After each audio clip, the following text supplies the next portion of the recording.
Je viens d'un pays où le soleil brûle fort et où les sourires cachent souvent les douleurs profondes. Le Congo, c'est ma terre, mes racines, mais aussi l'endroit d'où je suis parti avec un poids lourd sur le cœur. Celui de devoir quitter les miens pour chercher ailleurs une vie meilleure. Le départ, ce n'était pas un choix facile, c'était une nécessité. L'idée de traverser le monde me paraissait presque irréelle. Mais quand ton avenir est bloqué, quand chaque jour ressemble à une impasse, tu finis par prendre des risques. La première étape de mon parcours a été la Biélorussie, un pays froid, dur, à l'opposé de ce que j'avais connu.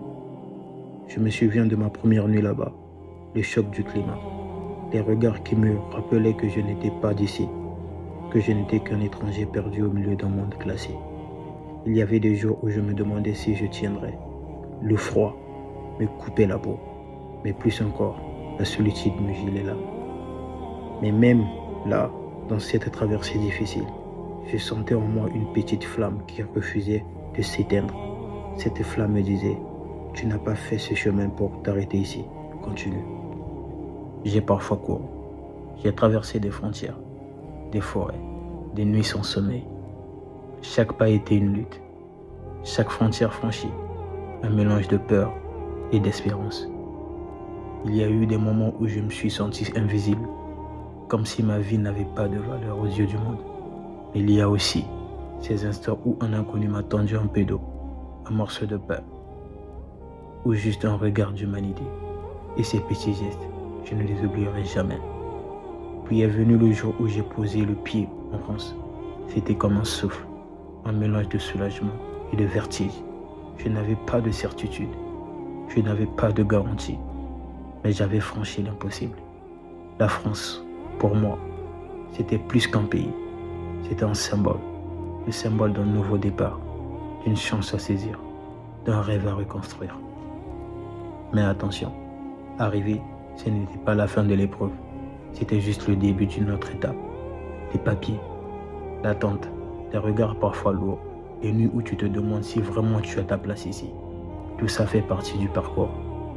Et malgré tout, je savais que j'avais franchi le plus dur. Quand je repense à mon chemin, du Congo à la Biélorussie, puis jusqu'à la France, je vois plus qu'un voyage géographique. Je vois un voyage intérieur. J'ai laissé derrière moi un jeune homme qui doutait, qui avait peur. Et à travers chaque frontière, chaque nuit glacée, chaque silence douloureux, j'ai découvert une force que je ne connaissais pas.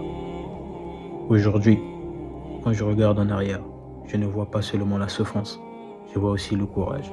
Je vois la main de Dieu qui m'a accompagné, même quand je croyais être seul. Je vois la preuve que même dans les ténèbres, une lumière peut s'allumer. Mon histoire, ce n'est pas juste la mienne, c'est celle de tant d'autres qui ont traversé des océans, des frontières, des mers visibles et invisibles pour chercher une vie digne. Et si je la raconte aujourd'hui, c'est pour dire que malgré la douleur, malgré les pertes, malgré l'exil, l'espoir reste possible. Je suis parti du Congo avec un rêve. Je suis passé par la Biélorussie avec des larmes. J'ai posé le pied en France avec un cœur battant. Et aujourd'hui, je continue à marcher, à construire, à croire. Ceci est mon parcours. Ceci est ma traversée. Et si je parle, c'est pour dire que rien, absolument rien, ne peut empêcher un cœur décidé d'atteindre la lumière. Phare 13, lumière de ton espoir.